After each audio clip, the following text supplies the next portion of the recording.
ಎಲ್ಲರಿಗೂ ಕೂಡ ನಿಮ್ಮದೇ ಆಗಿರತಕ್ಕಂತ ಯೂಟ್ಯೂಬ್ ಚಾನಲ್ ಸ್ಟಡಿ ವಿತ್ ಪರಶುರಾಮ್ಗೆ ಸ್ವಾಗತವನ್ನು ಕೋರ್ತೀನಿ. NMMS ಪರೀಕ್ಷೆ ಡಿಸೆಂಬರ್ 2022ರಲ್ಲಿ ನಡೆಯಲಿದ್ದಾವೆ. ಅದಕ್ಕಾಗಿ ಎರಡನೇ ಪತ್ರಿಕೆ SAT ಯಲ್ಲಿ ಸಮಾಜ ವಿಜ್ಞಾನದಿಂದ ಸಹಿತ 35 ಪ್ರಶ್ನೆಗಳನ್ನು ಕೇಳ್ತಾರೆ. ಸೊ ನಾವು ಭಾಗ 1 ಭಾಗ 2 ಎರಡು ಪುಸ್ತಕಗಳನ್ನು ಓದಬೇಕು. ಇಲ್ಲಿಯವರೆಗೆ 3 ಪಾಠದ ಎಲ್ಲಾ ಪ್ರಶ್ನೆಗಳನ್ನು ವೆರಿ ಇಂಪಾರ್ಟೆಂಟ್ ಕ್ವೆಶ್ಚನ್ಸ್ಗಳನ್ನು ಹಾಕಿದ್ದೀವಿ. ಇವತ್ತು 4ನೇ ಪಾಠ ಇತ್ತು, ಜಗತ್ತಿನ ಕೆಲವು ಪ್ರಮುಖ ನಾಗರಿಕತೆಗಳು ಅಂತಕ್ಕಂಥ ಭಾಗ 1ರಲ್ಲಿ ಇವತ್ತು ಕೂಡ 25 ಕ್ವೆಶ್ಚನ್ಸ್ಗಳನ್ನು ತಂದಿದ್ದೀವಿ. ಸೊ ಫಸ್ಟ್ ಟೈಮ್ ವಿಡಿಯೋವನ್ನು ನೋಡ್ತಾ ಇದ್ರೆ ಚಾನಲ್ ಅನ್ನು ಸಬ್ಸ್ಕ್ರೈಬ್ ಮಾಡಿ, ಜೊತೆಗೆ ಬೆಲ್ ಐಕಾನ್ ಅನ್ನು ಒತ್ತಿ. ನೀವು ನಮ್ಮ ಟೆಲಿಗ್ರಾಮ್ ಗ್ರೂಪ್ ಇದೆ, ಅದಕ್ಕೂ ಕೂಡ ಬಂದು ಜಾಯ್ನ್ ಆಗಿ ಅಂತ ಹೇಳ್ತಾ, ಸೊ ವಿಡಿಯೋನ ದಯಮಾಡಿ ಲೈಕ್ ಮಾಡಿ, ನಿಮ್ಮದಾಗಿರ್ತಕ್ಕಂಥ ಪ್ಲಾಟ್ಫಾರ್ಮ್ಗಳಲ್ಲಿ ಶೇರ್ ಮಾಡಲು ಮರೆಯದಿರಿ. ಓಕೆ, ಏನಾದರೂ ಡೌಟ್ ಇದ್ರೆ ತಾವು ಕಮೆಂಟ್ ಬಾಕ್ಸ್ನಲ್ಲಿ ಏನು ಮಾಡ್ಬೋದು, ಕಮೆಂಟ್ಗಳನ್ನು ಕೊಡ್ಬೋದು. ಅಷ್ಟೇ ಅಲ್ಲದೆ ನೀವುಗಳು SS ಅಷ್ಟೇ ಅಲ್ಲದೆ ನಾವು ಸೈನ್ಸಲ್ಲಿನೂ ಕೂಡ ವಿಡಿಯೋಗಳನ್ನು ಹಾಕ್ತಾ ಇದ್ದೀವಿ, ಅವುಗಳನ್ನು ಸಹಿತ ನೋಡಿ ಅಂತ ಹೇಳ್ತಾ, ಕಲಿಕಾ ಚೇತರಿಕೆಗೆ ಸಂಬಂಧಪಟ್ಟಂತೆ ಹಿಂದಿ, ವಿಜ್ಞಾನ ಮತ್ತು ಸಮಾಜ ವಿಜ್ಞಾನದ ವಿಡಿಯೋಗಳಿದ್ದಾವೆ, ಅವುಗಳನ್ನು ಸಹಿತ ನೋಡಿ. ಇವತ್ತು SATಗೆ ಸಂಬಂಧಪಟ್ಟಂತೆ ಸಮಾಜ ವಿಜ್ಞಾನದ 4ನೆಯ ಪಾಠ ಜಗತ್ತಿನ ಕೆಲವು ಪ್ರಮುಖ ನಾಗರಿಕತೆಗಳು ಭಾಗ 1ರ ಇರ್ತಕ್ಕಂಥ 25 ಪ್ರಶ್ನೆಗಳನ್ನು ನೋಡೋಣ. ಎಲ್ಲ ನಾಗರಿಕತೆಗಳು ಎಲ್ಲಿ ಹುಟ್ಟಿಕೊಂಡಿವೆ ಅಂತ ಕೇಳ್ತಾರೆ. ಸೊ ಎಲ್ಲ ನಾಗರಿಕತೆಗಳು ನದಿಯ ಬಯಲು ಸೀಮೆ ಪ್ರದೇಶಗಳಲ್ಲಿ ಏನಾಗಿದ್ದಾವಪ್ಪ ಅಂದ್ರೆ ಹುಟ್ಟಿ ಬಂದಿದ್ದಾವೆ. ಪ್ರಶ್ನೆ 2, ಈಜಿಪ್ಟ್ ನಾಗರಿಕತೆ ಯಾವ ನದಿ ದಡ ಬೆಳೆದು ಬಂದಿತು? ಸೊ ಈಜಿಪ್ಟ್ ನಾಗರಿಕತೆ ಅದು ನೈಲ ನದಿಯ ದಡ ಬೆಳೆದು ಬಂದಿತು ಅಂತಕ್ಕಂಥದ್ದು ರೈಟ್ ಆನ್ಸರ್. ಈಜಿಪ್ಟ್ ನಾಗರಿಕತೆಯ ಸಂಸ್ಕೃತಿ ಮತ್ತು ಚರಿತ್ರೆಯ ಮುಖ್ಯ ಕುರುಹು ಯಾವುದು? ನೋಡಿ, ಈಜಿಪ್ಟ್ನ ಈ ಸಂಸ್ಕೃತಿ ಆಗಿರಬಹುದು ಮತ್ತು ಚರಿತ್ರೆ ಅಂದ್ರೆ ಇತಿಹಾಸದ ಮುಖ್ಯ ಗುರುತು ಯಾವುದಪ್ಪ ಅಂತಂದ್ರೆ ನಾವು ಪಿರಮಿಡ್ಗಳಂತಾನೆ ಕೂಡ ಬರೀಬಹುದು. ಯಾವ ನಾಗರಿಕತೆ ಜನರಿಗೆ ನೀರಾವರಿ ಬಗ್ಗೆ ಅಪಾರವಾದ ತಿಳುವಳಿಕೆ ಇತ್ತು ಅಂದ್ರೆ ಅದು ಈಜಿಪ್ಟ್ ನಾಗರಿಕತೆಯ ಜನರಿಗೆ. ಯಾಕಂದ್ರೆ ಅವ್ರು ಹೆಚ್ಚಾನೆಚ್ಚು ಕೃಷಿಯನ್ನ ಅವಲಂಬಿಸಿರ್ತಾರೆ ಮತ್ತು ನೀರಾವರಿ ಬಗ್ಗೆ ವ್ಯಾಪಕವಾಗಿರ್ತಕ್ಕಂಥ ಪರಿಜ್ಞಾನ ಈಜಿಪ್ತಿಯನರಲ್ಲಿ ನಾವು ನೋಡ್ತೀವಿ. ಪ್ರಶ್ನೆ 5, ಯಾವ ನಾಗರಿಕತೆ ಜನರು ಹುಟ್ಟು ಹಾಕಿದ ಕ್ಯಾಲೆಂಡರ್ ಸಮಯ ಮಾಪನವನ್ನು ಮಾಡಲು ಉಪಯೋಗಿಸುತ್ತಿದ್ದರು ಅಂತ ಕೇಳಿದರೆ ಅದು ಈಜಿಪ್ಟ್ ಅಂತಕ್ಕಂಥದ್ದು. ಅಂದ್ರೆ ಕ್ಯಾಲೆಂಡರ್ನಿಂದ ಸಮಯವನ್ನ ಮಾಪನವನ್ನ ಮಾಡ್ತಿದ್ರು. ಪ್ರಶ್ನೆ 6, ಯಾವ ನಾಗರಿಕತೆಯ ಜನರು ಸಂಕೇತಗಳ ಭಾಷೆಯನ್ನ ಬಳಸ್ತಾ ಇದ್ರು? ಅದು ಈಜಿಪ್ಟ್ ನಾಗರಿಕತೆಯ ಜನರು ಸಂಕೇತಗಳ ಭಾಷೆಯನ್ನ ಬಳಸ್ತಾ ಇದ್ರು. ಪ್ರಶ್ನೆ 7, ಈಜಿಪ್ಟ್ ನಾಗರಿಕತೆಯ ಜನರು ಬಳಸ್ತಕ್ಕಂಥ ಬರವಣಿಗೆ ಯಾವುದು ಅಂತ ಕೇಳಿದ್ದಾರೆ? ಅದು ಹೀರೋಗ್ಲೈಪಿಂಗ್ಸ್ ಅಂತಕ್ಕಂಥದ್ದು. ಈಜಿಪ್ಟ್ ನಾಗರಿಕತೆ ಜನರು ಈ ಬರವಣಿಗೆಯನ್ನ ಬಳಸ್ತಾ ಇದ್ರು. ಪ್ರಶ್ನೆ 8, ಪ್ರತಿ ವರ್ಷ ಯಾವ ಸಮಯದಲ್ಲಿ ನೈಲ್ ನದಿಯ ಕಣಿವೆ ಕೆರೆಯನ್ನಾಗಿಸುತ್ತಿತ್ತು ಆ ಕಾಲದಲ್ಲಿ ಕೇಳಿದರೆ ಅದು ಮಳೆಗಾಲದಲ್ಲಿ. ಸೊ ಮಳೆಗಾಲ ಬತ್ತಂದ್ರೆ ಸಾಕು, ನೈಲ್ ನದಿವೆ ಏನಾಗ್ತಿದಪ್ಪ ಅಂದ್ರೆ ಎಲ್ಲಾ ಕಣಿವೆಗಳನ್ನ ಕೆರೆಗಳನ್ನಾಗಿ ಅದು ತುಂಬಿ ಬಿಡುತ್ತಿತ್ತು, ಅಷ್ಟೊಂದು ತುಂಬಿಕೊಂಡು ಹರಿತಾ ಇತ್ತು. ಪ್ರಶ್ನೆ 9, ನೀರಾವರಿ ವ್ಯವಸ್ಥೆಯ ರಚನೆಗೆ ಕಾರಣರಾದವರು ಯಾರು ಅಂತ ಕೇಳಿದ್ದಾರೆ? ಅಲ್ಲಿರ್ತಕ್ಕಂಥ ಈಜಿಪ್ಟ್ ನಾಗರಿಕತೆ ಜನರು. ಯಾಕಂದ್ರೆ ಕೃಷಿ ಅವಲಂಬಿಸಿದ್ರು, ನೀರಾವರಿ ಬಗ್ಗೆ ಪರಿಜ್ಞಾನ ಇತ್ತು, ಹೀಗಾಗಿ ಆ ನಾಗರಿಕತೆಯ ಎಲ್ಲಾ ಕಡೆನೂ ಕೂಡ ನೀರಾವರಿ ವ್ಯವಸ್ಥೆ ರೂಪುಗೊಂಡಿತ್ತು ಅಂತ ಹೇಳ್ತಾರೆ.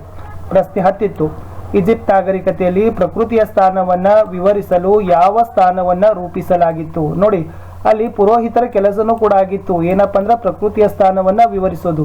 ಸೊ ನಾವುಗಳು ಪುರೋಹಿತರು ಅಂತಂದ್ರೆ ಅರ್ಚಕರು, ದೇವರ ಬಗ್ಗೆ ಸೇವೆಯನ್ನ ಮಾಡುವವರು ಅಂತ ಹೇಳ್ತೀವಿ, ಬಟ್ ಅದಲ್ಲ. ಈಜಿಪ್ಟ್ ನಾಗರಿಕತೆ ಜನರಲ್ಲಿ ಪ್ರಕೃತಿಯ ಸ್ಥಾನವನ್ನ ವಿವರಿಸ್ತಕ್ಕಂಥ ಕೆಲಸವನ್ನ ಸಹಿತ ಪುರೋಹಿತರು ಮಾಡ್ತಾ ಇದ್ರು. ಈ ತರದ ಕ್ವಶನ್ಸ್ಗಳು ಬರ್ತವೆ, ತಮಗೆ ಬಹಳಷ್ಟು ಕನ್ಫ್ಯೂಸ್ ಆಗ್ತದೆ ಎಕ್ಸಾಮಿನೇಷನ್ ಅಲ್ಲಿ. 11, ಈಜಿಪ್ಟ್ ಕಾಲದಲ್ಲಿ ಬರವಣಿಗೆಯ ದಾಖಲೆಗಳ ಸಂರಕ್ಷಣೆಯ ಜವಾಬ್ದಾರಿ ಯಾರ ಮೇಲಿತ್ತು ಅಂತ ಕೇಳಿದ್ದಾರೆ? ಈ ಈಜಿಪ್ಟ್ ಕಾಲದಲ್ಲಿ ಬರವಣಿಗೆಗಳ ದಾಖಲೆಗಳನ್ನ ಸಂರಕ್ಷಣೆ ಮಾಡಿಕೊಂಡು ಹೋಗ್ತಕ್ಕಂಥ ಜವಾಬ್ದಾರಿ ಸಹಿತ ಪುರೋಹಿತರ ಮೇಲೇನೆ ಇತ್ತು. ಪ್ರಶ್ನೆ 11ಕ್ಕೆ ಹೋಗೋಣ. 11 ಆಯ್ತು. 12, ಈಜಿಪ್ತರ ಬದುಕಿನ ಅಧಿಪತಿ ಅಥವಾ ಪ್ರಬಲ ದೈವ ಅಂತ ಯಾರನ್ನ ಕರೀತಿದ್ರು? ಸೊ ಈಜಿಪ್ಟ್ ನಾಗರಿಕತೆಯ ಜನರ ಅವರು ಬದುಕಿರ್ತಕ್ಕಂಥ ಅಧಿಪತಿ ಮತ್ತು ಪ್ರಬಲ ದೈವ ಯಾರಪ್ಪ ಅಂದ್ರೆ ಓಸಿರಿಸ್ ಆಗಿದ್ದ. ಸೊ ಇದು ಪ್ರಬಲ ದೈವ ಇತ್ತು. ಸೊ ನೆಕ್ಸ್ಟ್ ಕ್ವಶನ್ ಬಂದ್ಬಿಟ್ಟು 13, ಈಜಿಪ್ತಿಯನ್ನರು ಸಂರಕ್ಷಿಸಲ್ಪಟ್ಟ ಸತ್ತ ದೇಹಗಳಿಗೆ ಏನಂತ ಕರೀತಿದ್ರು?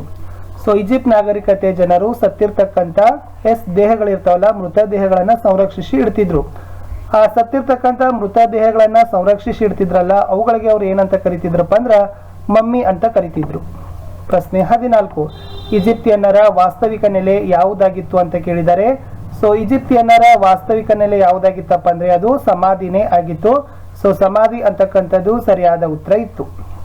ಮುಂದಿನ ಪ್ರಶ್ನೆ 15, ಈಜಿಪ್ತಿಯನ್ನರು ಈಜಿಪ್ಟ್ ನಾಗರಿಕತೆಯ ಶ್ರೀಮಂತರು ಮತ್ತು ದೊರೆಗಳು ಕಟ್ಟಿರ್ತಕ್ಕಂಥ ಅತ್ಯಂತ ಎತ್ತರದ ಗೋಪುರಗಳಿಗೆ ಏನಂತ ಕರಿತಿದ್ರು? ಸೊ ಅವರು ಕಟ್ಟಿರ್ತಕ್ಕಂಥ ಅತ್ಯಂತ ಎತ್ತರದ ಗೋಪುರಗಳಿಗೆ ಏನಂತ ಕರಿತಿದ್ರು ವಿದ್ಯಾರ್ಥಿಗಳೇ? ಪಿರಮಿಡ್ ಅಂತ ಕರಿತಿದ್ರು. So pyramid is the right answer. ಪ್ರಶ್ನೆ 16, ಈಜಿಪ್ಟ್ ಆಳುತ್ತಿದ್ದ ರಾಜರನ್ನ ಏನಂತ ಕರಿತಿದ್ರು?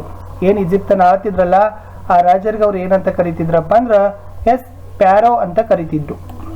ಮುಂದಿನ ಪ್ರಶ್ನೆ 17. ಪ್ಯಾರೋ ಪದದ ಅರ್ಥ ಏನು ಅಂತ ಕೇಳಿದ್ದಾರೆ. ಹಾಗಾದ್ರೆ ಪ್ಯಾರೋ ಪದದ ಅರ್ಥ ನೋಡಿದ್ರೆ ವಿದ್ಯಾರ್ಥಿಗಳಿಗೆ ಏನಾಗ್ತದಪ್ಪ ಅಂದ್ರ ದೊಡ್ಡ ಮನೆಯಲ್ಲಿ ವಾಸಿಸುವ ಮನುಷ್ಯ ಅಂತ ಕರೀತಾರೆ. ಸೊ ದೊಡ್ಡ ಮನೆಯಲ್ಲಿ ವಾಸಿಸ್ತಕ್ಕಂಥ ಮನುಷ್ಯನನ್ನ ಪ್ಯಾರೋ ಅಂತ ಕರೀತಾರೆ.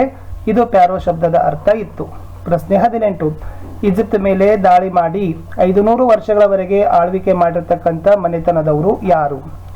ಇಲ್ಲಿ ಎಸ್ ಹೈಕ್ಸೋಸ್ ಅಂತ ಬರ್ತಾರೆ. ಈ ಹೈಕ್ಸೋಸ್ ಅವರು ಏನ್ ಮಾಡ್ತಾರಪ್ಪ ಅಂದ್ರೆ ಈಜಿಪ್ಟ್ ಮೇಲೆ ದಾಳಿ ಮಾಡ್ತಾರೆ.